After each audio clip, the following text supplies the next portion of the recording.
No sé si soy yo, pero yo no escucho. Veo que el profe habla, pero no escucho. Sí, profe, creo que no se escucha bien, yo tampoco lo escucho bien. Hola. Yo tampoco escucho. Sí, no, un poquito muy bajo, pero Sí, al último se escuchó, profe, pero nada.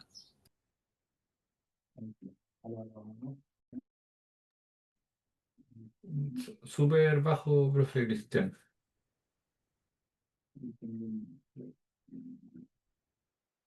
Y ahí sí, ahora sí. Ya, muchachos, ¿qué tal? ¿Cómo están? Buenas tardes. Ahí sí, perfecto. Hola, buenas Buenas tardes, tardes, profe. profe. Buenas. ¿Son Hola, todos de profe. ingeniería Buenas informática tardes. Buenas tardes. o no? Civil informática, No, no, sí. no sé si es la misma. O sea, sí, civil informática, sí. Sí. Perfecto. Buenísimo. Una pregunta antes de comenzar. Bueno, igual son como 20. ¿Son cuántos? Vi la cantidad de alumnos, son 28 personas más o menos. Em, Quería saber qué saben de programación, porque por lo general cuando yo hago clases de Python, me pasa de que, porque la asignatura está basada en Python, me pasa que este ramo se dicta para industriales y para informática, pero para el área informática se les hace mucho más fácil, ya sea porque conocen un poquito más de lógica de programación y otra porque quizás ya han visto algo de programación antes. Entonces me gustaría saber si alguien ha tenido alguna experiencia con Python antes, si me lo pueden comentar. Yo hice un curso hace un tiempo, pero no he podido aplicar mucho en la pega realmente. Pero Ya. sí, como que entiendo por lo menos lo básico. Perfecto. ¿Alguien más que haya tenido algún acercamiento con Python? Yo el año pasado hice los cursos de Python de jóvenes programadores, Ya, eh, porque necesitaba como hacer cosas en mi pega que mi área informática no me autorizaba. Y al final por ahí me fui metiendo, una amiga me ayudó, me enseñó como también a vibe codear con asistencia ChatGPT o de Claude ahí. Y claro, el saber un poquitito, al menos tú cachai, un poco los errores, pero claro, en la medida que igual vais subiendo como la complejidad de la expectativa de lo que queréis vais codear, empezáis a tener menos control y ya no cacháis, pues como que lo básico de los cursos que tuve no sirve, pero al menos sirvió como para entender la lógica y claro, yo sabía programar como en lenguaje estadístico, como un poquito en R u otros más antiguos como EpiInfo, y ahí aprendí un poco como lo de manejar variables, transformarlas, y ahí tiene cierta lógica para trabajar, así que entretenido. perfecto, Ya, profe, perfecto. ¿Sí? Cuéntame. yo tuve Python en minería de datos. Yo Ya, soy ingeniero de informática de Duoc, ya. así que actualmente soy desarrollador software frontend. He hecho un poco, o sea, programo en el día a día, pero Python lo he visto poco. Ah, pero Más o sea, de, si tuviste minería de datos, ahí posiblemente tuviste también algún ramo de introducción a la programación, ¿o no? ¿Con Python? no, no, ahí no se ¿No? usaba, se usaba PCInt, el primer ramo de Ah, programación. perfecto. Después Ya, tuvimos C Sharp, ya, ya. Java, O sea pero que tú no. estudiaste ahí hace un tiempo, no hace poco. Sí, o sea, hace 4 años ya estoy trabajando. Ya. 4 años atrás. Igual la malla era antigua. Después la Sí, que actualizaron. Ahora yo sí, creo que deben enseñar Python. ahí la cambian rápido. Sí. Perfecto. A ver, y ese curso Python desde cero completo. Ya, perfecto. Ahí está interesante ese video, ¿no? 8 horas. Wow. Qué larguito. Uy, interesante. Ya. Lo utilizan desde pequeños desarrolladores hasta empresas gigantescas como Google, Facebook, Apple, YouTube y muchísimas otras más. De hecho, incluso las organizaciones científicas más grandes del mundo también lo utilizan. Ah, ahí sí. Había abierto el video y lo terminé viendo. Ya. Ya, súper. Lo que pasa es que les pregunto porque no es que quiera hacer un diagnóstico inicial, sino que porque vamos a empezar al tiro con los conceptos iniciales en realidad. Hoy día quizá no va a ser tan extenso porque por lo general hoy día se contextualiza. Pero Yo estoy, bueno, me lo voy a contar en realidad. La asignatura parte de cero, como ustedes no hubieran sabido nada, pero por motivos básicamente quizás de vocación, es porque se les hace más fácil a ustedes, por ejemplo, poder aprender eh, Python, ¿ah? Porque cuando me toca con los industriales les cuesta un poquito más, ¿ya? De todas formas, el material que está dispuesto en la asignatura es bastante sencillo y por lo tanto se aprende bien, ¿ya? Pero, si no me equivoco, ahora está actualizado este material. Quiero ver una cosita acá que dice actividad complementaria. Ahí está. Ah, lo separaron. Perfecto. Yo, en la pandemia, bueno, cuento, hay mucha gente que ocupa el cuento corto, ya me aburro esas frases, pero yo por lo menos comencé la programación en el año 99, con C, C y C++. Cosas que no me gustaron mucho en un principio en todo caso. Y en la pandemia, ahí pasé por un montón de lenguajes en todo caso durante todos esos años de mi vida, mientras estudié, mientras trabajé, etcétera.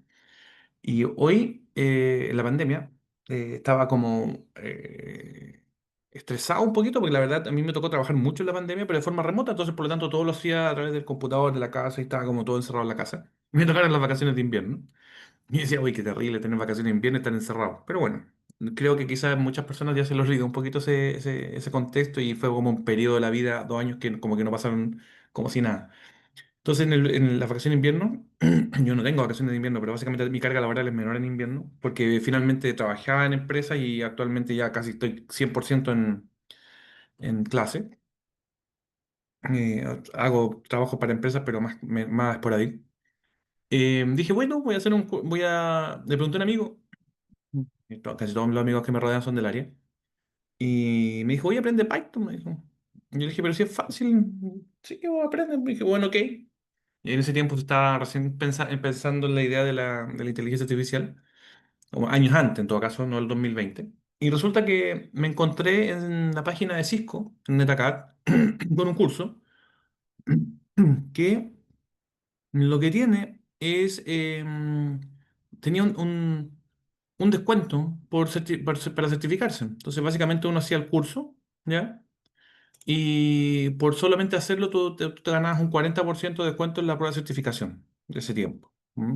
Estoy buscando el enlace porque parece que no está acá, pero debería estar. Entonces, me dije, hola, lo voy a hacer. La verdad, el curso lo hice en una semana. Una semana.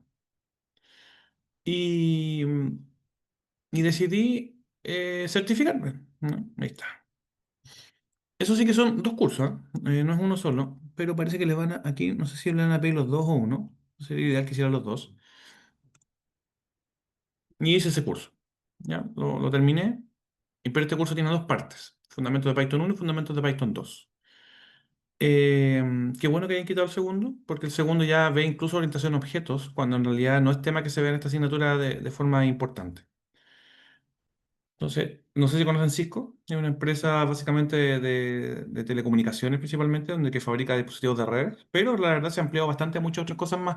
Y muchas instituciones de educación en los últimos años, bueno, o sea, han adoptado la metodología de trabajo de ellos, básicamente, como que forman parte de su academia, porque es una academia bastante grande y ocupan los recursos que están ahí dentro para poder perfeccionar los conocimientos de los alumnos. Entonces, antiguamente, el año pasado, esto lo hacíamos con Microsoft, con una ruta de aprendizaje que tenía de Python, que era bien sencilla, y ahora tiene esta ruta de aprendizaje que tiene que ver con Python, pero en NetAcad. Ya NetAcad es la plataforma de Cisco. ¿Ya?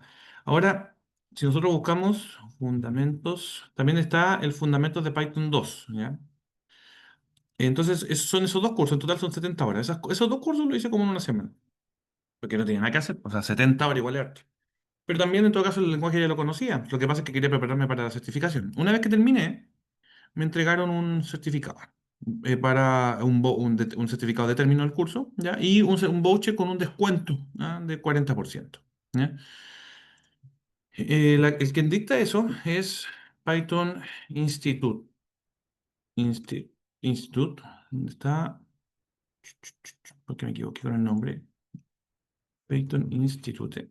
¿Ya? Y ahí está el curso, básicamente. Como lo mismo para que lo tienen que pagar. Y ahí están las certificaciones de Python hoy en día. ¿Ya? Está el Python Essential 1, Python Essential 2, Avanzado Orientación a Objetos, PC, PCAP, PBSP1, etcétera. Y ahí está toda la dinámica. ¿Ah? Yo en ese tiempo, la más alta era esta, la PCAP, 3101 creo que la que hice yo. Esta es nueva, ya recién salió una nueva certificación, básicamente de Python un poquito más avanzada que la anterior, ¿ya? Y ahí está el precio del examen, ahí que lo pueden hacer en línea también, ¿ya? Eh, Está asociado obviamente a la certificación PCAP. Entonces yo me certifiqué, o sea, aproveché el descuento, me costó como 140.000 pesos la prueba, y con eso me certifiqué en Python, PCAP. Así que estoy certificado del año 2020, creo, en esta, y lo bueno es que es una certificación que no caduca. Por lo general las certificaciones caducan, de 3 años, 2 años. Esta no. Así que me certifiqué y listo. Y me puse a aprender Python, o sea, y a aplicarlo. Coincidentemente después, me pasó de que me empecé, por esos años, empezó el tema de la inteligencia artificial. Mi primer curso relacionado con inteligencia artificial fue uno que hice con Google, era la Universidad de Chile, en una institución donde trabajo. Me dijeron, pucha, vamos a hacer este curso para poner a los profesores expertos en Big Data. Ya, y el curso en realidad era de Google Cloud. ¿Ya? Y eran una serie de cursos de Google Cloud que se hacían todas las semanas, básicamente para ir profundizando el conocimiento de Big Data. Big Data, más que una tecnología como o un lenguaje de programación, es una forma de trabajar. Entonces, finalmente, lo único que había que saber es conocer cómo funciona la plataforma y ocupar la sentencia SQL. Y eso era todo. Y de ahí agarré esa línea. Y no sé cuántos cursos he estado haciendo. Los tengo acá, en realidad creo. Ahí justo estaba mirando esto ahora, porque justo por ahí. En el 2022 hice el curso de Big Data. En el 2024 hice el reconocimiento visual con Deep Learning, el procesamiento de lenguaje natural, Transformers, uso de agentes, blockchain y RAG. Y ahora parto la próxima semana con algoritmo evolutivo. Todo esto relacionado con inteligencia artificial. Y Profe, coincidentemente es puro Python. Puro Python. ¿Sí? Cuénteme. esos cursos de la Chile son todos pagados, ¿cierto? Son como, son online, Todo son paga. presenciales, porque yo sé que tanto la Chile como la Católica y otras universidades más chilenas tienen estos MOOC que son libres, que son gratuitos, que finalmente te llevan a Coursera. Claro. Pero estos no son más pro, por decirlo así. Estos son online, pero síncronos. Son síncronos, ya. Sí, o sea, yo estoy conectado con las personas desde las 7 de la tarde hasta las 9:30 de la noche. Claro. Y por suerte que este ramo no me topa con eso, porque son, si no me equivoco, me dijeron, porque este me llegó recién, hoy día me informaron de este curso, pero no parte. Ay, pero no sé si está los horarios por ahí, pero debería estar el calendario, no lo han puesto todavía, pero eran los lunes, creo, uno de los horarios. Y claro, y Profe, ahí hay no, un profesor que es experto en el área y empieza a explicar todos esos temas a nosotros y tenemos que hacer actividades y un montón de cosas más. no sé si lo dijiste, o quizás fue cuando no había buen audio. ¿Cuál era como tu background, Ah. tu profesión de base? Yo soy ingeniero en conectividad y redes, magíster en dirección y liderazgo para la gestión educacional. Estoy haciendo la tesis del magíster en ingeniería informática porque la postergué por 12 años y estoy haciendo un doctorado en educación con inteligencia artificial. Ese es como mi fondo desde el punto de vista, Ya. desde el punto de vista académico. Igual tengo un ¿Y tú montón de tienes proyectos asiento en Santiago o en Viña? en Viña. Yo estoy en Viña. Ya. Bueno, No, trabajé un tiempo en Santiago, pero la verdad no soy, yo soy siempre de Viña, así que me ha gustado la región más que nada. Aparte que los trayectos acá son más cortos, la verdad la calidad de vida es un poquito distinta. sí, Así que porque bueno, y la UNAV en Viña igual es grande. O sea, yo tuve grande. compañeros que se iban a estudiar preferían la UNAV de Viña, bueno, por los temas también de la calidad de vida, pero entiendo que es grandota la Bien facultad ya, grande. pues tiene todo desarrollo. Es bien grande y es bonita. No, y no solamente eso, sino que también tiene muchos lugares adicionales, incluso a unos 4 kilómetros de la UNAV actual están haciendo otro campus más grande. O sea, la verdad, la UNAV es bastante grande en Viña por lo menos, pero está todo relativamente cerca. A ver, pero ahora que tú me preguntabas con respecto a eso, ese diplomado estaba, era un diplomado o un postítulo, ¿ah? Y que tenía en gran medida los cursos que estoy haciendo yo. ¿Ah? Pero, a ver si que lo encuentro el nombre acá porque lo habían mandado con unos colegas. Espera un poquitito. Entonces, claro, coincidente, a mí me capacitan, y eso es lo bueno, en esas áreas, pero además está la cosa de que me lo pagan, po. Entonces, y a mí como me gusta la tecnología, aprovecho. ¿Mm? Ahí está, se llama Diploma Postítulo en Inteligencia Artificial.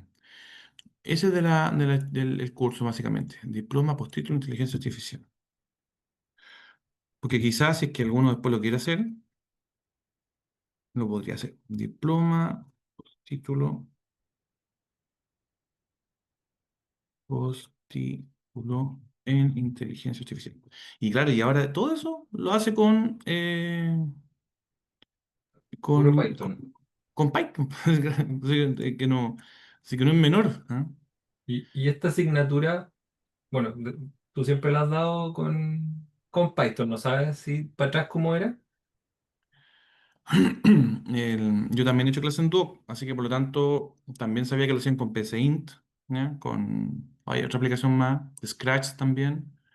Y antes de eso lo hacíamos con Java.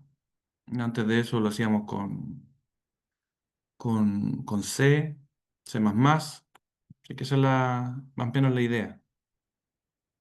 Ahora el lenguaje, como comentó el otro compañero que es desarrollador, eh, me imagino, el apellido es como desarrollador de, no sé, de software, de páginas web, de otras cosas, eso se hace más con otros lenguajes.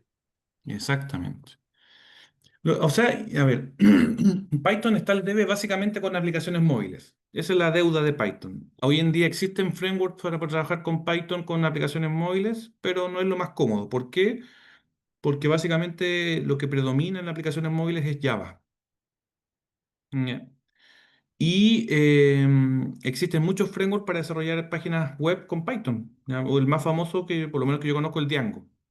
Y es un framework, o sea, básicamente tú no programas tanto, sino que simplemente ejecutas comandos y vas levantando una página con elementos y después le vas agregando lo que te importa.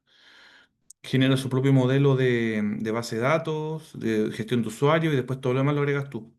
Y la verdad, tener una página disponibilizada ahí en un rato es bastante rápido, no es algo muy tedioso.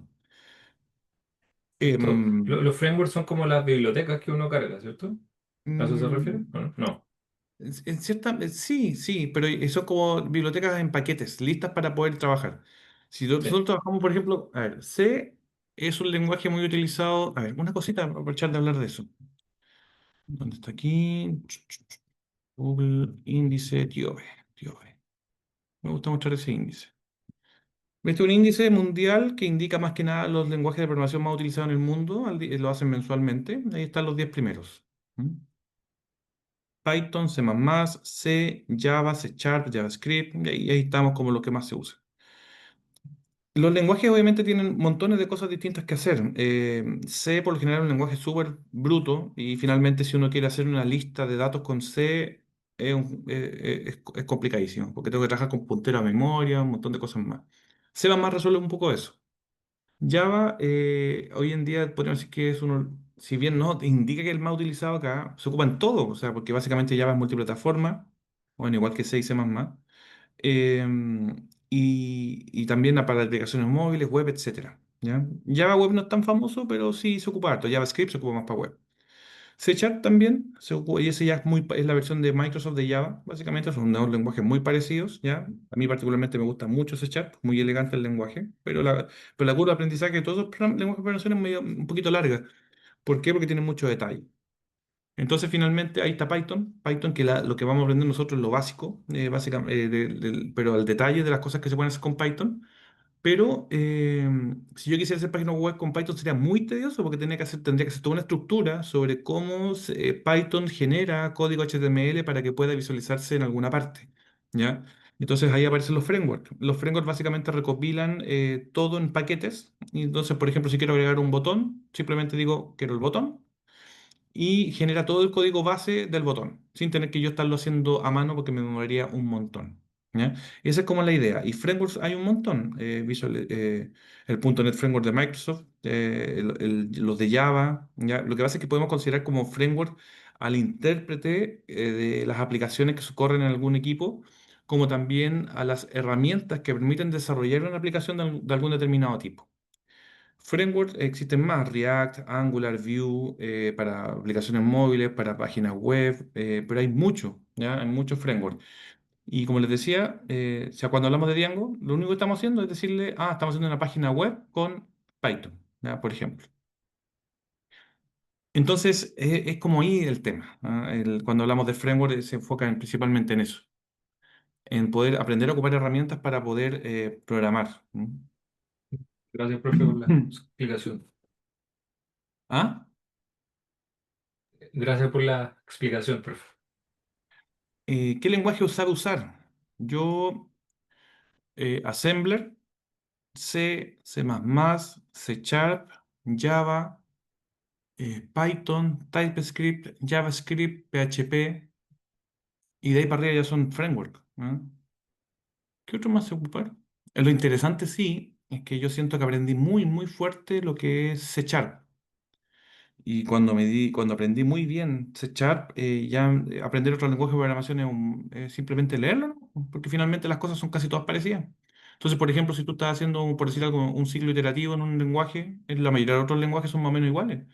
Entonces, por lo tanto, yo les recomendaría que cuando aprendan algún lenguaje de programación, traten de darle duro a ese lenguaje de programación y aprendan lo más posible ese lenguaje de programación. ¿Por qué? Porque después van a ir a ver otro lenguaje y van a darse cuenta que las estructuras son más o menos similares. Entonces, por lo tanto, ya no se hace muy difícil programar. Lo que sí es malo, según yo, es aprender poco de cada uno, porque finalmente nunca sé tanto. ¿Mm? Aquí aparecen cosas que para mí no son lenguaje de programación. Por ejemplo, SQL para mí no es un lenguaje de programación, es un lenguaje de consulta. SQL Structured em, Programming Language, básicamente, que básicamente corresponde a lenguaje de consulta estructurado para bases de datos. ¿Ya? Sí, se programan, sí, se puede programar también en los procedimientos almacenados de las bases de datos, pero no es como el lenguaje, ya directamente. De los que están aquí, manejo Visual Basic poco, no, porque es bastante distinto a la otra. Go no lo conozco, Delphi tampoco, Perl tampoco, SQL sí. R, PHP sí, Scratch no sé si es un lenguaje de programación, es más una herramienta. Assembler también, Rust no, MATLAB no, Kotlin también. Kotlin es como una versión fácil de Java, ¿ya? Principalmente utilizado para hacer aplicaciones móviles para Android. Y ahí larga la lista. Swift, ahí está el lenguaje de las aplicaciones móviles de iOS. Dart, el lenguaje de programación de Flutter. ¿Ya? Objective-C, que es la versión antigua del lenguaje de programación para iOS de aplicaciones móviles. Y ahí nos perdemos en realidad. Pero si se dan cuenta, el porcentaje de utilización de los que están más abajo es muy poco, ¿no? Ah, los de acá son los que mandan, estos 20 primeros. Todo esto y TypeScript no sale por ahí. A ver, TypeScript no sale. Ahí está, TypeScript abajo, miren. Y TypeScript se ocupa para muchas cosas. Interesante. En mi empresa ocupan Ruby on Rails. Sí, Ruby también ese no lo conozco. No lo he ocupado yo al menos. Pero el lenguaje, me hace mucho la atención llamar Ruby porque me acuerdo de R, y R es como la competencia de Python, ¿no? Podríamos decir, son parecidos, en realidad. Bueno, la cosa está en que después, con todo esto, al final me he profundizado mucho en Python y hoy en día en realidad ya casi ni se programa tanto. Por ejemplo, hacer aplicaciones con Python, con Django, son comandos más que programación. Así que por lo tanto ya con el tiempo uno aprende harto. Pero insisto, yo les recomendaría, si ustedes quieren, meterse muy bien en Python, profundizar mucho y les va a servir bastante, pero la idea está en que esa misma lógica de programación lo usen por otro lenguaje. El problema sí es que Python tiene una de las curvas de aprendizaje más rápidas para aprender porque tiene menor complejidad. Entonces, claro, si después se pasan a Java, van a decir, pucha, ¿por qué ahora tengo que poner punto y coma? ¿Por qué tengo que tener llaves? ¿Por qué esto lleva paréntesis? Entonces ahí se empiezan a encontrar con cosas que en realidad dicen, oh, qué tedioso, ¿ya? Pero el resto es muy parecido a lo normal. Los ciclos iterativos, los ciclos de selección, la declaración, bueno, ¿por qué también son tan tipados los tipos, los lenguajes, etcétera? Así que para allá es bueno comenzar a pensar, ¿ya? Bueno, entonces, como les decía, ustedes si quisieran pueden hacer los dos cursos de Python y a tener un descuento para hacer la certificación. La certificación me acuerdo que fue una prueba que duraba como 90 minutos, en la cual tenía una cantidad de preguntas de alternativa, pero las preguntas alternativas eran preguntas de código, ya principalmente, que tenía que resolver en esos 90 minutos y lo pasé. No me fue perfecto, pero lo pasé con una nota superior al mínimo, obviamente. Pero fue bueno, y eso mismo ha hecho que obviamente me llamen para otras cosas más solamente por estar certificado en Python. Aparte, estoy certificado en inteligencia artificial, no me acuerdo la certificación, cómo se llama la que tengo yo. También estoy certificado en Scrum Master, que es una parte de una es uno de los roles de las metodologías de desarrollo de software ágiles, Scrum, porque son tres roles, Scrum Team, Product Owner y Scrum Master. Y ahí me certifiqué Scrum Master. Hace tiempo atrás estuve certificado en otras tecnologías como Microtik, configuración de dispositivos de red alternativas a Cisco. Y la verdad tengo harta experiencia en el mundo, en esta área. Harto. Y me gusta mucho Python porque en realidad es entretenido y lo que me ha gustado es que, por ejemplo, enseñarle a una persona que nunca ha programado Python se hace mucho más fácil que enseñarle C. ¿Mm? Incluso yo dicto otros ramos que son, ¿cómo se llama? Algoritmo de estructura de datos y estructura de datos. Análisis de estructura de datos y estructura de datos. Y esos ramos son densos, densos. Y lo que buscan esos ramos, por ejemplo, es que ustedes aprendan a programar algoritmos así con lenguajes densos como C y C++. Y la verdad que se rompen la cabeza haciendo ejercicio en ese ramo, ¿no? Es un tema, pero Python, la verdad, es súper bueno.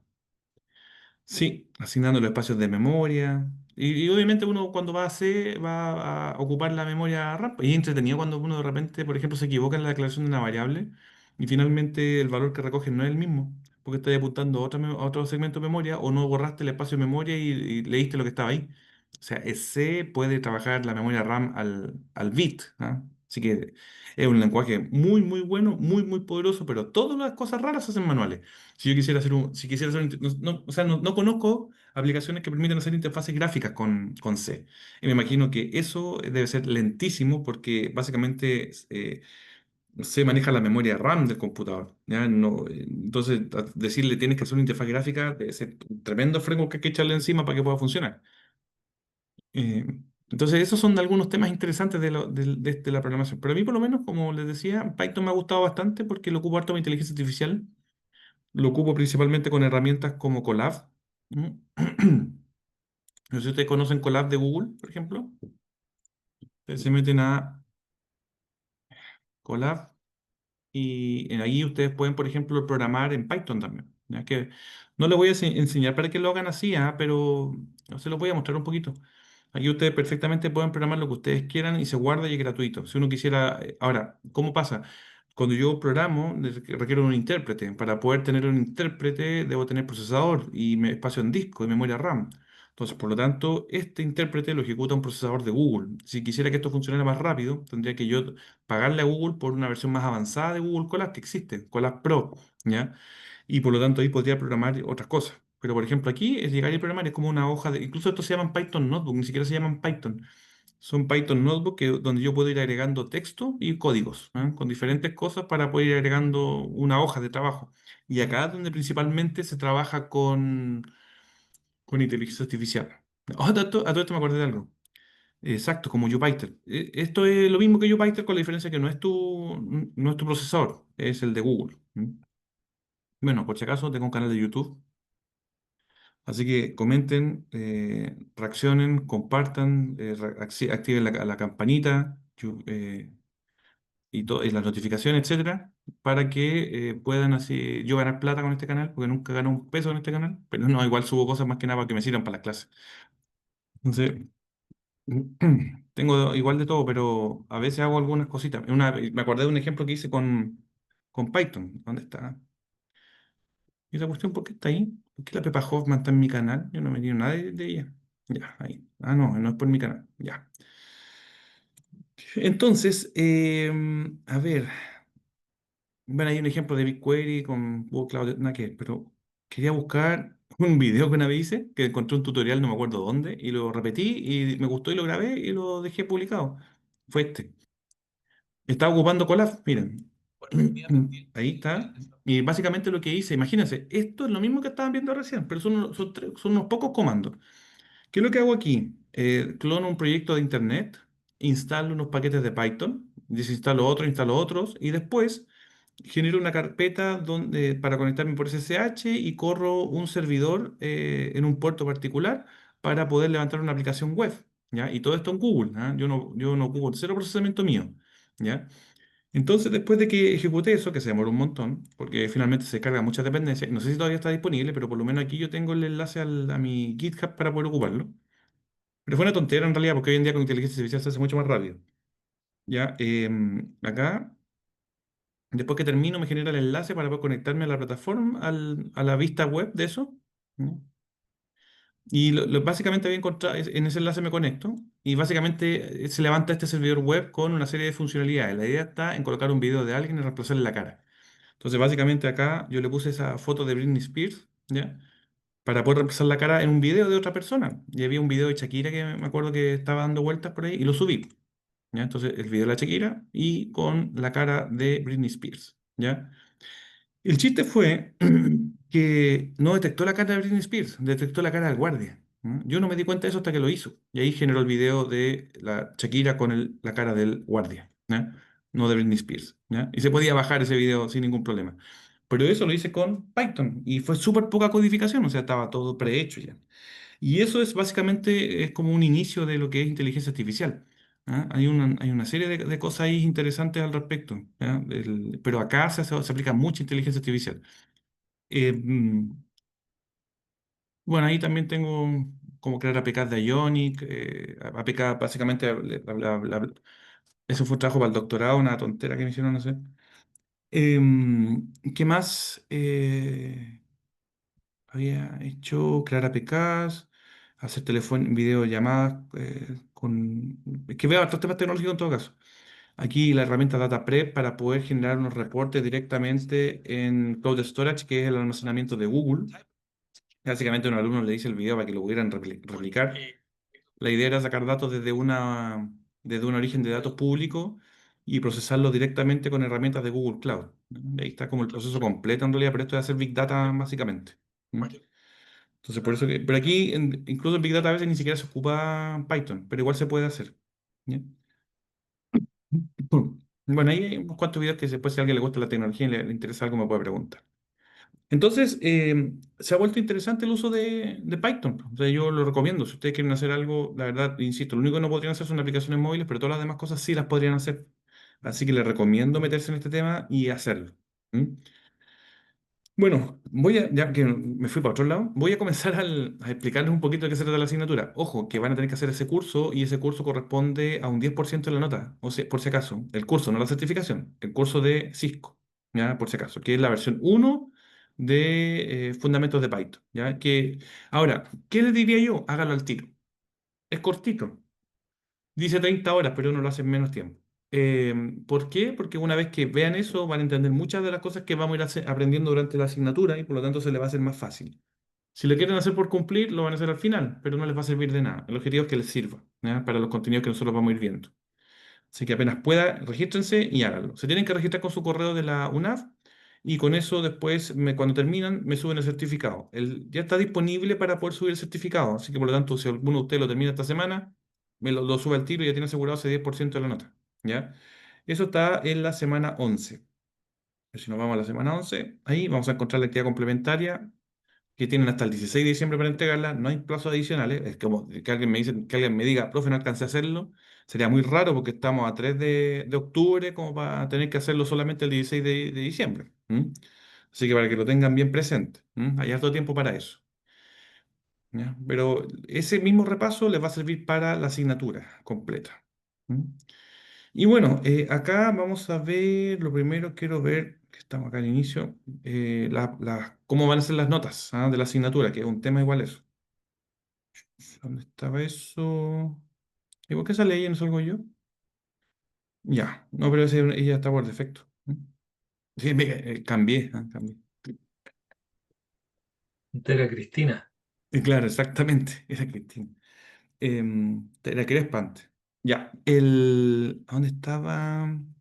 Aquí está, las condiciones de aprobación. Manda el link de mi canal. Me gusta el rock progresivo, por si a alguien le gusta esa música. Ujú. Sí, por eso que el nombre de. Ah, no puedo mandar el enlace. Ah, no me deja acá mandar el enlace por acá. ¿Por qué? Ah, yo pensé que de mi canal. No, pero aún así intenté mandar un enlace y no pude. Ahí sí. Ahí estaba quienes me quieran seguir. Y del curso tienen que registrarse. Yo lo puse más arriba, como en los primeros Ah, buena. mensajes del chat. Muy bien, muy bien. Este me lo voy a volver a poner. Ya. Bueno, yo justo hoy día no me lo refiero, así que me cuesta un poquito hablar. Bueno, las ponderaciones. Bueno, ay, no sé si vamos a hacer lo mismo de nuevo. La asignatura hasta el año pasado se hacía con pruebas de alternativas.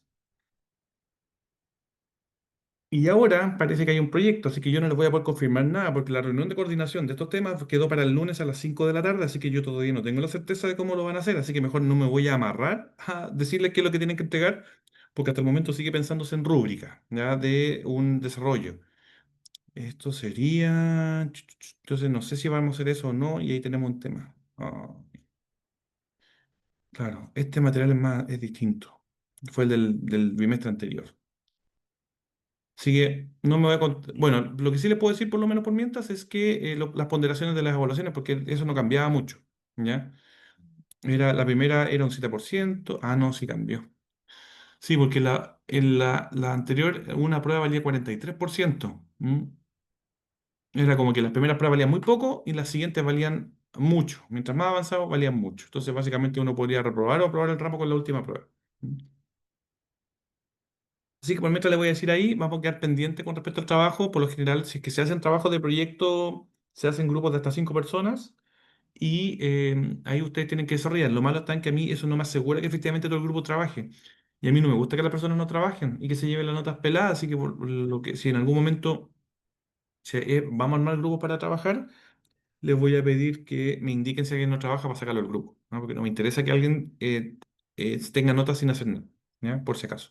Si es que no, serían pruebas individuales de alternativa que ustedes mismos podrían hacer, por si acaso. Y eso es individual también. Ya. Entonces, no voy a hablar de las notas, entonces vamos a comenzar con la introducción a la unidad y vamos a hablar de los primeros temas de Python, ¿ya? Bueno, la idea acá va a ser conocer un poquito cuáles son las características de los algoritmos, ya, utilizar los fundamentos y comenzar a pensar desde el punto de vista lógico-matemático y científico en los algoritmos. Y la idea de utilizar algoritmos mediante pseudocódigo. A mí particularmente no me gusta el pseudocódigo, siento que pierdo tiempo, ¿ya? Prefiero hacerlo programar al tiro, ¿ya? E interpretar eso. Ahora, ¿qué es lo que se hace acá cuando estamos pensando en un pseudocódigo? Básicamente comenzar a pensar en el problema, ¿ya? Diseñar el algoritmo en pseudocódigo y a partir de eso crear un programa. Pseudocódigo básicamente sería como las palabras que ejemplifican el proceso, pero no necesariamente un programa que funcione, ¿ya? Y es por eso que algunas instituciones han ocupado herramientas como PSeInt para eso, o también ocupan Scratch, ¿ya? PSeInt es una muy buena herramienta, pero insisto, yo para no perder tiempo prefiero empezar al tiro con Python, ¿no? PSeInt. Esa herramienta básicamente permite programar con pseudocódigo, donde en realidad en lugar de ocupar una palabra, por ejemplo, for, ocupamos para, ¿ya? Y se entiende un poquito más. Es una buena herramienta para aprender a programar, principalmente para personas menores, ¿ah? Niños, principalmente. También otra herramienta que me gusta para aprender algoritmos y también para niños, según yo, Scratch. No era eso, o sea, otra cosa.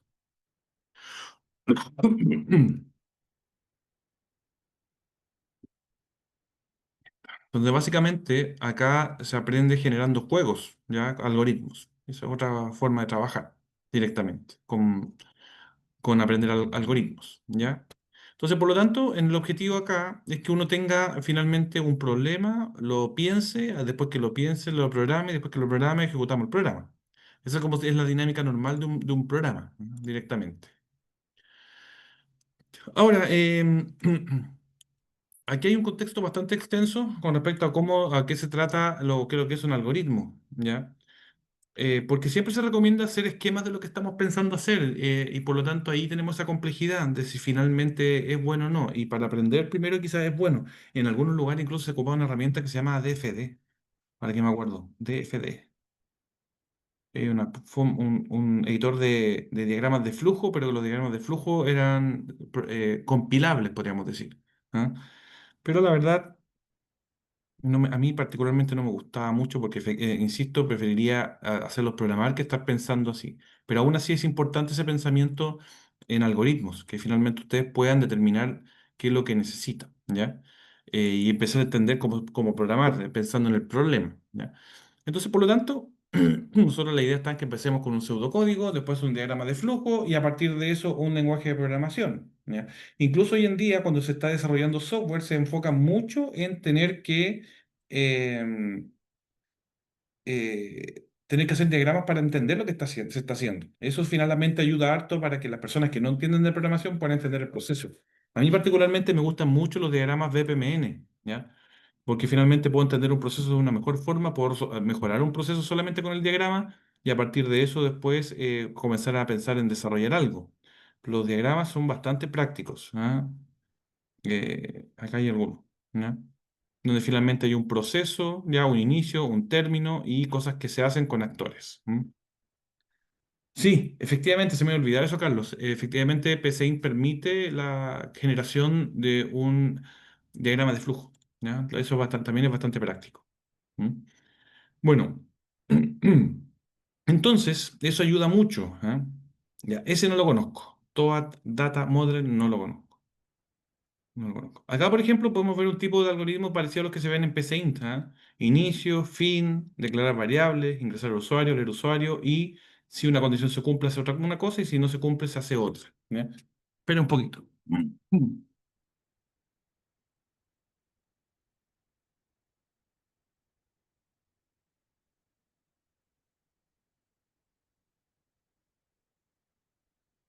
Entonces, básicamente, lo que se piensa en estos casos es comenzar a interpretar un problema, generar un proceso que va a tener entradas, se va a tener un proceso que no lo conocemos bien, que tenemos que programarlo y después salidas que es el resultado esperado.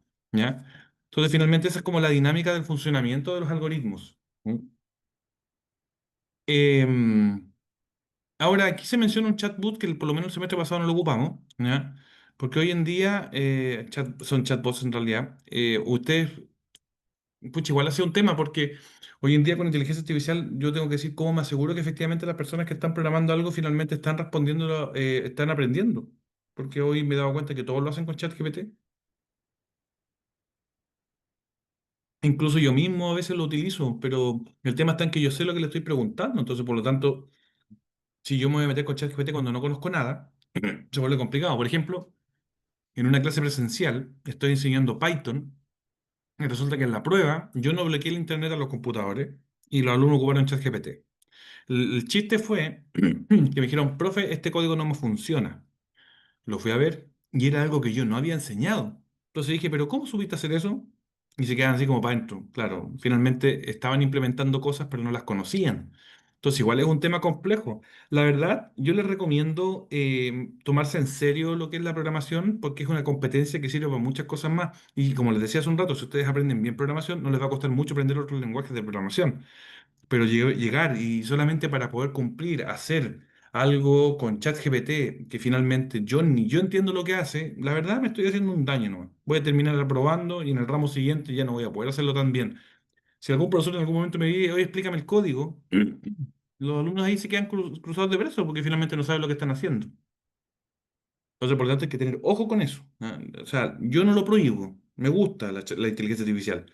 Pero la idea está en que yo le pregunte cosas que efectivamente puedo explicar, o por lo menos que le pido que me enseñe para entenderlo mejor, pero no a llegar y hacer cosas sin en realidad saber lo que estoy haciendo. Para eso la inteligencia artificial es muy mala. Un ejemplo que les podría decir, por ejemplo, es que, valga la redundancia, yo no me atrevería a operar a alguien si es que la inteligencia artificial me guiara, porque yo sé que no tengo las habilidades para eso y tampoco sé todo el contexto que debería llevar en caso de una emergencia.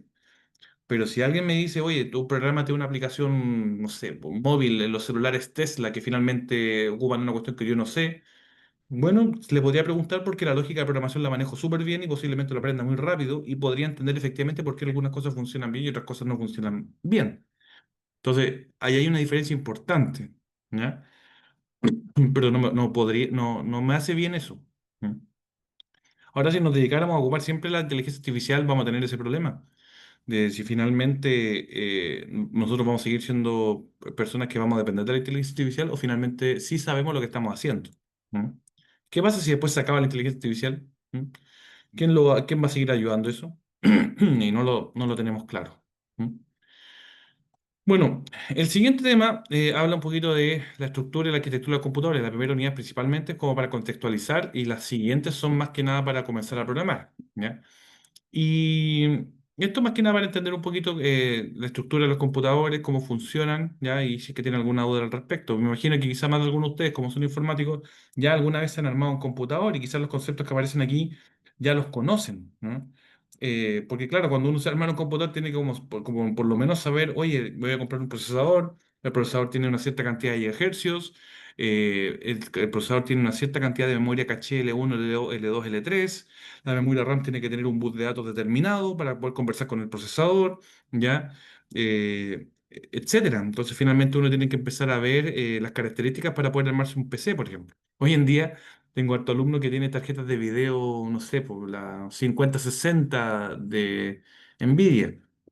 Y yo les pregunto, oye, ¿la no ocupa para inteligencia artificial? Y me dicen, no, para jugar. Y con la 5060, por ejemplo, podrían hacer entrenar una inteligencia artificial para que pueda hacer cosas por ti. Entonces, no digo, ¿por qué no lo hacen? Bueno, el computador en general tiene dispositivos de entrada que son básicamente los que le permiten a uno comunicarse con el computador. También, en este caso, bueno, teclado, mouse, cámara, micrófono, escáner, joystick. También tenemos los dispositivos de salida, que son los que básicamente cómo el computador se comunica con nosotros, ¿ya? Pantalla, audífonos, parlantes, impresoras, proyectores, etcétera. La memoria secundaria corresponde básicamente a la memoria que almacena información más a largo plazo, ¿ya? Discos duros, pendrive, etcétera. ¿Y cuál sería la diferencia con la memoria principal o la memoria RAM? Es que la memoria RAM solamente almacena la información cuando está con energía. Si se le acaba la energía, la memoria se borra, ¿ya? Ese es un tema importante. Y eso también es un efecto que ha pasado hoy en día con respecto a los notebooks. Yo me acuerdo, por ejemplo, que antiguamente los computadores tenían la opción de hibernar. No sé si alguno tuvo algún. Yo soy más viejo, así que por lo tanto sí vi los computadores hibernando.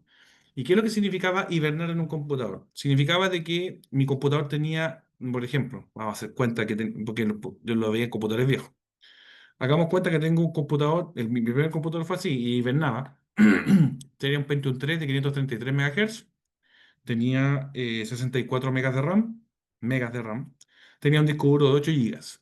¿Ya? Entonces, básicamente, cuando el computador se está ejecutando, ocupa toda la memoria RAM para tener los programas levantados, el sistema operativo, los programas que estén funcionando. Cuando voy a mandarlo a hibernar, el computador, ¿qué es lo que hace? Descarga toda la memoria RAM en el disco duro, porque el disco duro no se borra. Entonces, básicamente, cuando yo los despierto al computador, devuelve la información que estaba en el disco duro a la RAM. Y por lo tanto, es como si lo hubiera dejado así. Entonces, eso se hizo bastante frecuente. Pero igual era tedioso porque pasar 64 megas al disco duro y después del disco duro de vuelta a la RAM era un poquito lento. Entonces, no era que simplemente guardaba el computador, lo levantaba y listo. No. Después apareció la suspensión de los computadores, que es básicamente lo que hacemos todos, que simplemente tengo el computador encendido, apago la pantalla, o sea, bajo el computador, se suspende y se acabó. Pero no funciona de la misma forma. En este caso, hoy en día las memorias RAM ocupan mucha menos energía, los procesadores de los computadores están mucho más eficientes, ¿m? Y por lo tanto, las baterías duran más. Entonces, dadas esas condiciones, finalmente lo que yo hago es ocupar memorias RAM que mantienen almacenada la información ocupando poca energía.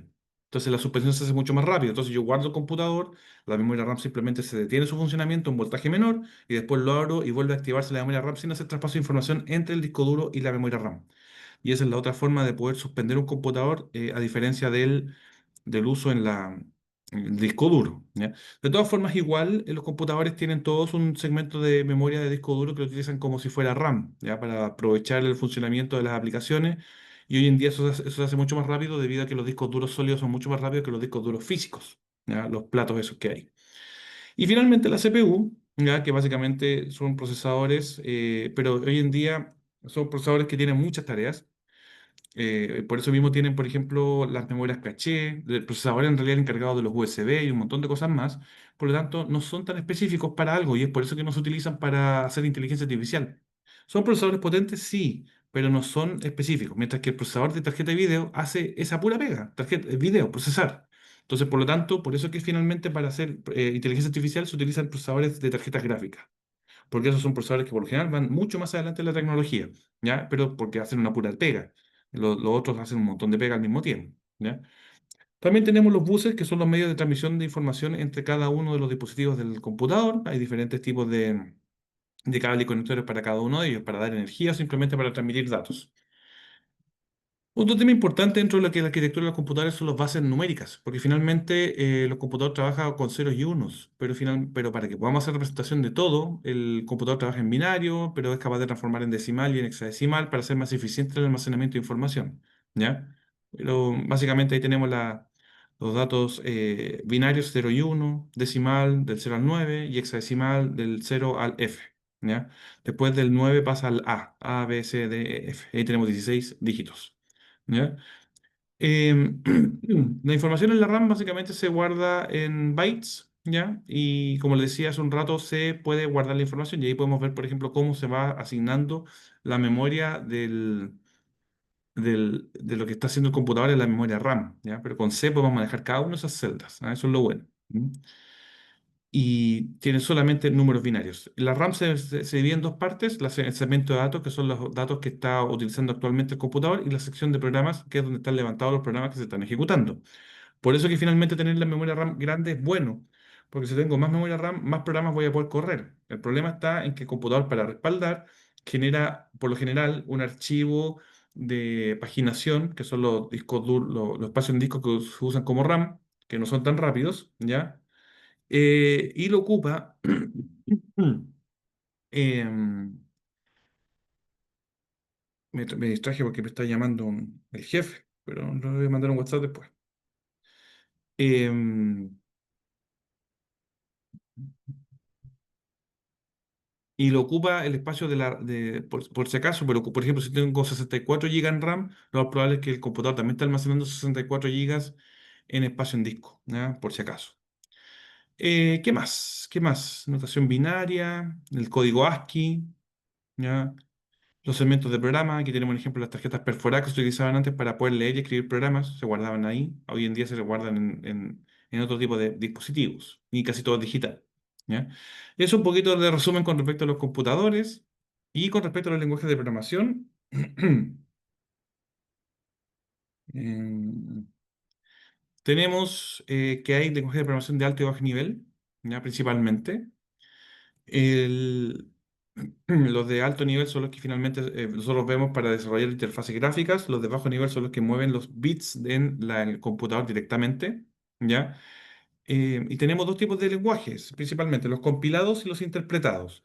Los compilados son básicamente los lenguajes que generan un archivo ejecutable, ¿ya? Y por sí solos funcionan en cualquier parte, no requieren de ningún componente adicional, mientras que los interpretados son códigos que dependen y deben ser traducidos para poder ser interpretados. Python es interpretado, pero actualmente se puede compilar.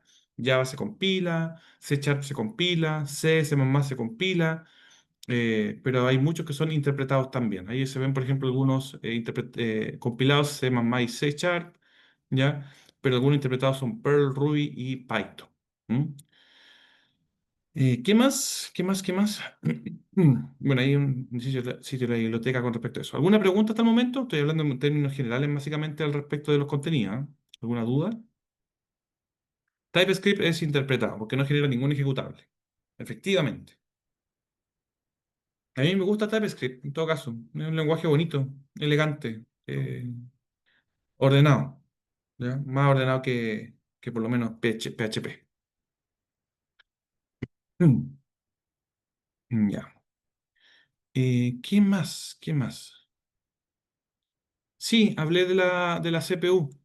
Hablé básicamente que hoy en día las CPU son dispositivos que no son tan específicos, hacen muchas cosas al mismo tiempo, por lo tanto no son equipos, o sea, elementos en los cuales uno pueda decir, voy a ocupar la inteligencia artificial, por ejemplo, porque tiene muchas cosas. Tiene las memorias caché, uno, 2 y 3, tienen los controladores para los periféricos, un montón de cosas que ya están determinadas dentro de la misma CPU. Entonces, por lo tanto, si lo quisiera ocupar por alguna tarea muy específica, se hace muy difícil porque el rendimiento se ve mermado por las cosas que tiene que hacer la CPU.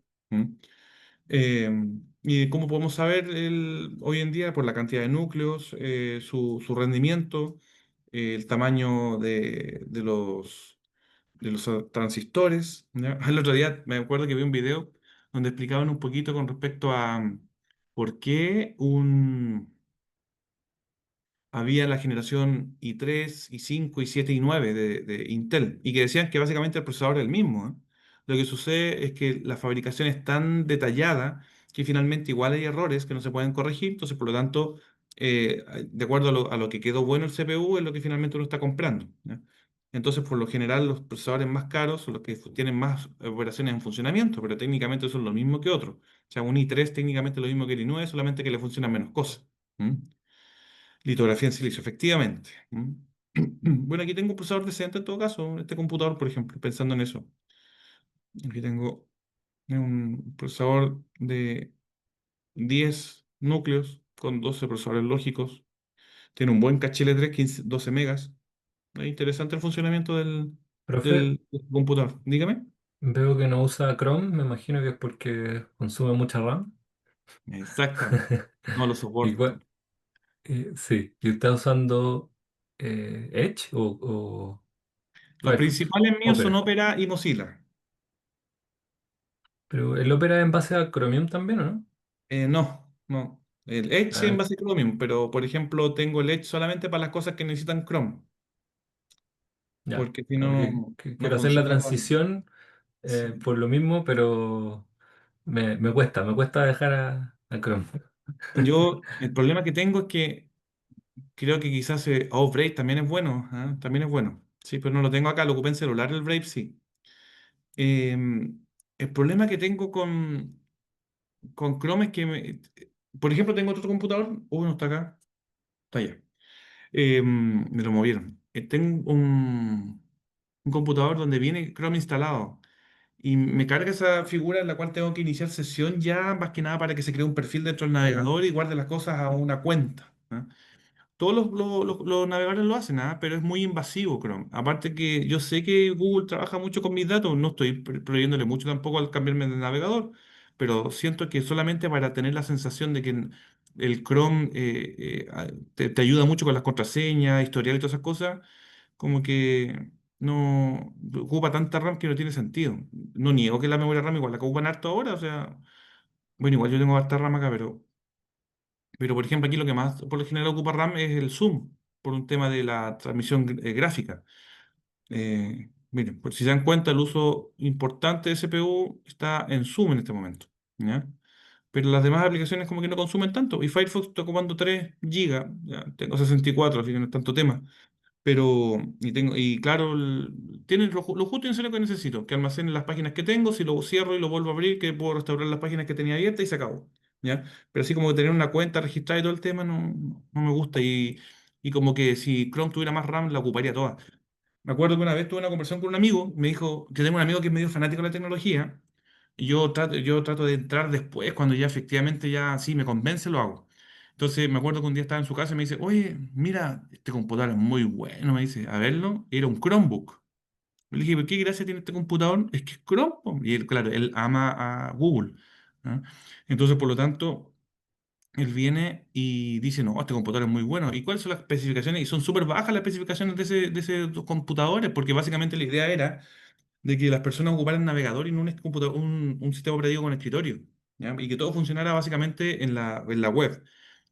Me acuerdo que en el año 2010 aproximadamente, Sony había sacado unos computadores, los Sony Vaio, con una opción que tenía web. Entonces, básicamente tú tenías la opción de iniciar el computador como sistema operativo y además con un botón para poder acceder vía a un navegador simple. Pero la verdad, limita mucho la ventana de navegador de hacer muchas cosas. Incluso hoy en día, los Chromebook vienen con escritorio. Entonces, como que al final, bueno, yo creo que muchas empresas en algún momento se han equivocado y yo siento que, por lo menos bajo mi punto de vista, todavía el notebook, o sea, el usar un computador con navegador solamente no es tan eficiente, ¿ya? Y aparte que yo hago aplicaciones, entonces, ¿de qué me sirve tener un navegador? Ya, puedo ocupar Python con Colab, pero no es lo mismo. ¿M? Y por ejemplo, claro, y hay gente que es ciega con las cosas de Google. Si me acuerdo que mi amigo fue el primero que se hizo una cuenta en Google Más, ¿no? Plataforma que ya no existe, en todo caso, que era la competencia directa de Facebook en su tiempo. ¿Mm? A mí, por lo menos con todas las herramientas que tiene Firefox, me gusta harto. La verdad, no lo tengo como predefinido porque la verdad Opera también tiene un montón de botones interesantes, ¿ah? Por ejemplo, aquí al lado Opera tiene un montón de acceso directo a redes sociales y cosas que uno podría utilizar. Bueno, Aria nunca lo ocupo, no sé qué lo que es. Y Spotify ni tengo, ¿ya? Pero por ejemplo, está bueno. Pero Firefox me gusta harto. O sea, para mí, Opera es el ambiente para las cosas personales. Para mí, el ambiente productivo es Firefox, ¿ya? Y Edge, para las cuestiones que ya no se ven bien en ninguno de los otros dos, lo ocupo ahí, ¿ya? Pero Edge, por lo general, siempre lo tengo con una ventana abierta o dos y nada más que eso lo cierro y se acabó. ¿Mm? Sí, claro, justo te la mostré, Carlos. Efectivamente, esa interfaz. Es posible que lo quieran vender, porque el producto en sí no es bueno. Yo todavía no entiendo por qué ocupa tanta RAM. O por qué no es opcional el manejo de la RAM. No, no entiendo el sentido de esa decisión. Pero bueno, lo tienen así. Con Opera, claro. O Netscape. ¿Ah? Qué loco cómo cambió el mundo cuando apareció Google. Porque, por ejemplo, yo me acuerdo que para poder buscar información en Altavista, que era como el buscador que había en ese tiempo, uno tenía que ser conciso con las palabras. Entonces, por lo tanto, uno ponía palabras clave, las más importantes, y trataba de buscar lo más trascendental. Pero hoy en día las personas le preguntan literal en la barra del Google qué cosas son. Mis alumnos me molestan en la presencialidad porque yo cuando me meto a Google busco Google. ¿Ah? Porque se me olvida de que la barra superior es para buscar y no solamente para colocar la ruta de algo. Entonces, básicamente vengo, abro Google, listo, y acá escribo Google, cuando en realidad esa barra ya es para buscar. ¿Ah? Entonces, son malas costumbres que tengo porque llevo muchos años ocupando otras cosas, ¿no? Sí, eso sí. O sea, nada que decir. Hoy en día todos buscan con Google. Nada que hacer. Es muy bueno. Se supone que la inteligencia artificial debería reemplazar eso, en todo caso. Porque, por ejemplo, si yo me pongo a buscar algo en Internet, hoy en día, bueno, hoy día me pasó. Hoy día yo estaba buscando a un auto, le quiero clonar una llave. El auto tiene una pura llave. Tengo un aparato que clona llaves. Pero el aparato tenía un modo en el cual buscaba el código de seguridad para poder clonar la llave y lo calculaba de la lectura de la llave con el auto, de tener la original y hacer el clon. Y la funcionalidad no la tengo porque lo actualicé. Y me puse a buscar. Y resulta que automáticamente busqué en el Google, ya, directamente, y Gemini me respondió. Pero lo que me decía Gemini no era correcto, porque lo que me sugería era lo que yo trataba de hacer, que ya no se podía hacer. ¿Mm? Entonces, por lo tanto, después aparecen las ayudas y ahí no encontré la forma de hacerlo y me di cuenta que no podía. Pero claro, ahí tengo la opción de ocupar Google, perdón, ocupar inteligencia artificial o un buscador. Pero la inteligencia artificial no siempre me va a responder efectivamente con lo que es correcto. ¿Mm? Ujú. ¿Lo dices por Proctorio, Juan? Gemini es de Google, en todo caso.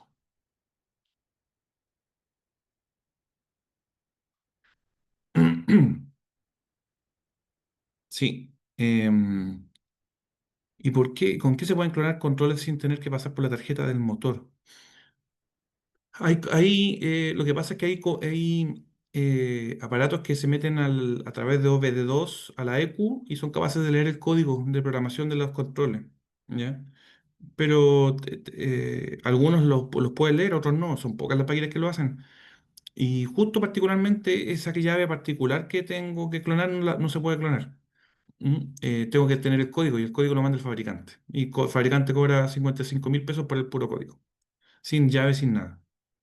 Teniendo el código, me puedo conectar a la EQ con ese aparato y con ese aparato yo le digo, voy a escribir una llave, pero me dice, ponga el código. Tengo que colocar ese código de 6 dígitos y una vez que coloco ese código, la llave la voy a poder guardar. Pero de otra forma no puedo hacerlo. Y en el otro auto que lo hice, porque me salía más fácil comprarme la máquina que mandar a hacer la llave en todo caso, me leía el código y después con ese mismo código programaba las llaves que yo quisiera. Y ahorré plata y lo puedo volver a hacer. ¿Y cuál es el aparato? El que estoy ocupando yo se llama. Este. Es que al final de cuentas, cuando uno se mete, cuando uno es del área, como que cree que puede hacer todas las cosas. Entonces uno se pone a investigar todas las cosas. Xcore se llama el aparato que estoy ocupando yo. Pero lamentablemente para la marca del auto y el año no puedo. Es el que tengo. Eh, pero aquí claramente el precio es falso, sí, porque el aparato es más caro. Y finalmente lo que te hacen, te dicen ya, el más chiquitito es el que vale 100 y el otro vale otro tanto más, ¿no? A menos que haya bajado de precio. Los chinos para engrupirte son buenos. De repente ese precio chico es de un... Es como de una carcasa para el equipo que te Mm. están vendiendo. Exactamente. Ya, pero es como la Bueno, ahí está el tecnología precio de los real. escáneres que tienen como los servicios técnicos que tienen esos escáneres Cototo. Esa es la tecnología. Claro. Ese es el que tengo yo. Es todo un tema igual, porque cada auto y cada marca es un mundo. Sí, eso. Mira, pero eso es otro tema, nada que ver. Entonces, ¿pero por qué es que estábamos hablando? Estábamos hablando de Chrome, ¿eh? De Chrome. Bueno, hoy día no vamos a conversar de Python, ¿ah? Pero las próximas clases sí vamos a hablar de Python, por si acaso. ¿Ya? Aquí hay un videito que después ustedes pueden ver correspondiente a la dinámica y creo que de ahí ya pasamos con algoritmos directamente y la próxima semana comenzamos con esos temas relacionados a algoritmos. ¿Mm? Eh, pero me interesaba saber qué es lo que ustedes sabían, porque finalmente con eso puedo hacerme la idea de qué tanto, o sea, técnicamente se les debería hacer fácil el ramo, ¿ya? Pero no les puedo dar información sobre las pruebas porque la reunión de coordinación la tengo el lunes a las 5. Así que ahí yo les voy a pasar información al respecto para que puedan entender un poquito de cómo va a ser eh, las evaluaciones de esos ramos, ¿ya? O sea, de esta asignatura. ¿Qué más? ¿Tiene alguna pregunta, alguna consulta al respecto de la asignatura? Me quedo pendiente con esas evaluaciones, pero por ahora no vi ese video, no me acuerdo de qué era, pero es cortito, lo podríamos ver. Eh, Hoy, lamentablemente, hoy día para, falleció un profesor de título de acá, con el quien yo tomaba título, y vi la noticia por LinkedIn. Y es raro porque hace 4 semanas atrás, no me tocó ningún título con él, pero él estaba tomando el ramo y algunos alumnos míos me decían que su profesor guía era él, y falleció. Fuerte. Chuta, profe, Qué condolencias maestro. para la comunidad, ¿no? Sí, ahí por lo menos la directora de Santiago lo había publicado en LinkedIn. Bueno, veamos este videito. Posiblemente en un futuro ustedes se encuentren con material que desarrolló él en título para informática. profe, antes del video, quería hacer una Ujú, consulta. Eh, que habló del tema de los lenguajes compilados e interpretados, ¿cierto? ujú. Eh, ¿Hay posibilidad de que cuando los lenguajes sean compilados y generen el exe se vuelva a hacer una ingeniería inversa? Sí, sí se No puede. sé si me explico. Pero no es fácil. La de compilación sí existe y hay software que lo hace, pero Ya. no siempre es perfecta. Ya, perfecto. Lo que pasa es que digamos, en la empresa donde estoy yo, hay mucho código de Visual 6 que están en punto .exe y la persona que los creó se fue. Entonces, ¿hay alguna forma de sacar ese código exe ¿Y en qué para poder lenguaje lo hizo? Visual 6, Visual Basic 6 creo que? Antiguo. Hoy me encima Visual Basic. Hay una herramienta que se llama el Disassembler que lo trae Visual Studio Code, que es capaz de desensamblar códigos de Visual Basic y desechar, pero viene junto con la Ya, herramienta Visual Studio. ¿Ya? Esa herramienta debería poder decompilar código, pero no sé si lo haría con Visual Basic 6 porque esa herramienta viene después es justo después de Visual Basic 6. Disassembler. pero eso, la pregunta más que algo específico, abarca a cualquier lenguaje que sea compilado. ¿Se puede hacer la ingeniería inversa, ya sea Java, Visual, Sí, a, sí, a sacar el código? sí, se puede. Sí. No en Ya. todo, pero se puede. Sí, no me acuerdo de la aplicación, pero hay una aplicación, Disam, creo que se llama, que lo hace. Mm. Y esa lo permitiría obtener el código. No completamente correcto, pero sí funciona. Y existe esa ingeniería inversa que lo hace. Sí, efectivamente, se puede. Pero claro, solamente los compilados pasa eso, los interpretados no es necesario en realidad eso, porque finalmente si tengo el script original lo voy a poder hacer sin ningún problema. Así que No, eso, claro, la alternativa para paliar o por tema de premura es crear nuevas tecnologías, claro. crear Sí, todo lo de que pasa cero. es que claro, al desensamblar la idea sería actualizar el programa a una versión más nueva de algo más nuevo y poder mantener el código de fuente para poder editarlo. Claro, el tema es que tenemos personas que conocen el negocio, entonces a partir de eso se genera una nueva solución con MongoDB, JavaScript y todo el tema. Ya, mira, interesante. Interesante. JavaScript es interpretado nomás, pero claro, hay otra, y ahí ayuda mucho el desarrollo. Hoy en día casi todas las aplicaciones de escritorio están pasando a aplicaciones web, así que finalmente se prefiere eso y ese código web siempre, casi siempre es interpretado y no compilado, por lo tanto modificarlo es mucho mejor. A mí igual me gusta el Exe porque finalmente puedo hacer interfaces más robustas, pero claro, se amarra a tener que modificarlo en un futuro. El ambiente web es mucho más fácil de editarlo, mucho más práctico. Bueno, muchachos, no sé si tienen alguna otra pregunta, alguna otra consulta, pero yo creo que lo dejaríamos hasta acá por hoy. Un gusto conocerlos y la próxima semana partimos directamente con Python, ¿ya? Así que si tienen alguna pregunta ahí la pueden dejar guardada para la próxima vez. Profe, ¿Sí? bueno, la bibliografía de referencia, hay varios libros, pero en el primer módulo sale como recomendado leer no el de la bibliografía obligatoria, sino como un secundario. Sí, ahí quizás me estoy enredando, pero ¿qué libro recomienda usted, además de los cursos que hace más práctico todavía? Pero Yo me quedo con los cursos de Cisco, muy bueno. ya, Y cualquier libro que perfecto. diga que sea de Python también te va a servir, pero todos tienen enfoques distintos. Pero al Sí, final pues, siempre hay hablan de lo mucho. mismo.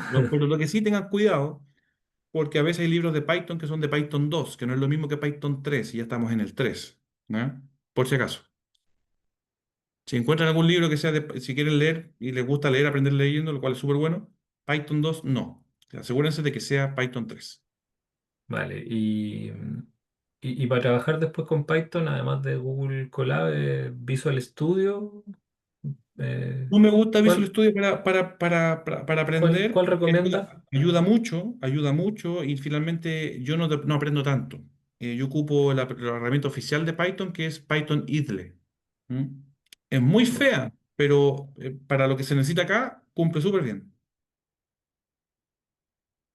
Y es claro, es casi una terminal en color blanco. Ya, profe, gracias. Perfecto. Van a python.org, pero eso lo hablamos la próxima semana. Y aquí está. Esa herramienta se descarga aquí. Download Python 3.13 y listo, está el instalador. Ahí yo la tengo instalada en todo caso, pero déjame ver cuándo tengo idle. Y no es un terminal, sino que tiene un entorno de ejecución de Python directamente ahí. Todo lo que yo programa se ejecuta ahí. Entonces después yo creo un nuevo problema ahí. Entonces, por ejemplo, digo print, por decir algo. Oh, le cayó un poquito de agua a mi computador y está las teclas medias duras. Hola, mundo. Ahí. Entonces, pues esto lo guardo. Escritorio, ejemplo. Y listo. Ahí se van a ver la solución de lo que desarrollé. ¿Mm? Entonces, es la aplicación, la consola y acá. De todas formas, aquí también puedo ejecutar códigos de Python, pero la idea es hacerlo en el otro lado. ¿Mm? ¿Mm? O sea, básicamente esa es la idea. ¿Mm? Perfecto, Carlos. Muy bien, muy bien. Ya, muchachos, un gustazo conocerlos. Un gusto también, Jesús. Que les vaya muy bien y nos vemos la próxima semana en este mismo horario. ¿Ya? Ahí vengan preparados para poder programar. ¿Ya? Así que les vaya muy bien. Hasta luego. Cuídense. Que tengan un buen fin de semana y aprovechen de descansar. Gracias, Que les profe. vaya muy Igual bien. usted, que Chao, esté bien. profe, que Buen esté fin de bien. Chao. profe, Que les gracias. vaya Chao, Ah, bien. profe. Chao, gracias. chao. Que les vaya muy bien.